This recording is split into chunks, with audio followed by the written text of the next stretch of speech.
ಶಾಸಕ ಖೇಣಿ ಒಡೆತನದ ನೈಸ್ ಕಂಪನಿಯಿಂದ ಹಗಲು ದರೋಡೆ ನಡೀತಾ ಇದೆ. ಬೆಲೆ ಏರಿಕೆ ನೆಪದಲ್ಲಿ ಪ್ರಯಾಣಿಕರಿಂದ ನೈಸ್ ಸುಲಿಗೆ ಮಾಡ್ತಾ ಇದೆ. ಹೇಳೋರಿಲ್ಲ ಕೇಳೋರಿಲ್ಲ ಎನ್ನುವಂತಾಗಿದೆ ನೈಸ್ ಸುಲಿಗೆ. 20% ಟೋಲ್ ಬೆಲೆ ಏರಿಕೆ ಮಾಡಿದೆ ನೈಸ್ ಕಂಪನಿ.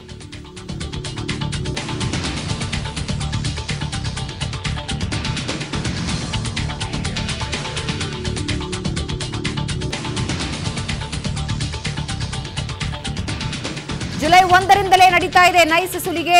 5 ರೂಪಾಯಿಯಿಂದ 100 ರೂಪಾಯಿವರೆಗೆ ದರ ಏರಿಕೆ ಮಾಡಿದೆ. ನೈಸ್ ರಸ್ತೆ ಟೋಲ್ ಕಾರುಗಳಿಗೆ 15ರಿಂದ 20 ರೂಪಾಯಿಗೆ ಹೆಚ್ಚಳ ಮಾಡಿದೆ. ಬಸ್ಗಳಿಗೆ 30 ರೂಪಾಯಿ ಇದ್ದಂತಹ ಹಳೆಯ ದರ 45 ರೂಪಾಯಿಗೆ ಏರಿಕೆ ಮಾಡಿದೆ. ಭಾರೀ ವಾಹನಗಳಿಗೆ 105 ರೂಪಾಯಿ ಇದ್ದ ಹಳೆಯ ದರ 205 ರೂಪಾಯಿಗೆ ಏರಿಕೆ ಮಾಡಲಾಗಿದೆ.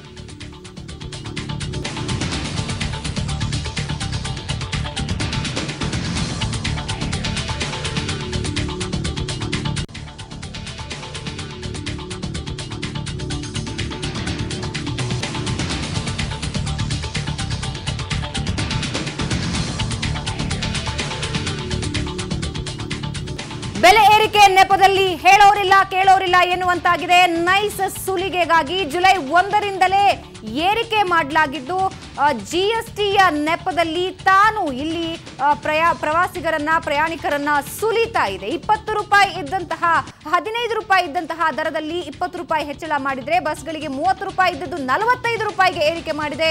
ಇನ್ನು ಭಾರಿ ವಾಹನಗಳಿಗೆ 105 ರೂಪಾಯಿ ಇದ್ದದ್ದು 205 ರೂಪಾಯಿಗೆ ಏರಿಕೆ ಮಾಡಿದೆ. ಆಗ್ಬಿಟ್ಟದೆ 100 ರೂಪಾಯಿ ಜಾಸ್ತಿ ಆಗ್ಬಿಟ್ಟದೆ. ಹಿಂಗೆ ದಿವಸ ಮೈಸೂರಲ್ಲಿ ಬರೋಕ್ಕಾಗ್ತದ್ರೆ ನಾವು 100 ರೂಪಾಯಿ 40 ರೂಪಾಯಿ ತಗೊತಿದ್ರು. ಇವಾಗ ಎಷ್ಟು ತಗೊಂತ 100 ರೂಪಾಯಿ ಜಾಸ್ತಿ ಆಗಿದ್ದು. ಇವಾಗ ಕಷ್ಟ ಆಗ್ಬಿಟ್ಟದೆ 100 ರೂಪಾಯಿ ಜಾಸ್ತಿ ಆಗ್ಬಿಟ್ಟದೆ. ಹಿಂಗೆ ದಿವಸ ಮೈಸೂರಲ್ಲಿ ಬರೋಕ್ಕಾಗ್ತದ್ರೆ ನಾವು 100 ರೂಪಾಯಿ 40 ರೂಪಾಯಿ ತಗೊತಿದ್ರು. ಇವಾಗ ಎಷ್ಟು ತಗೊಂತ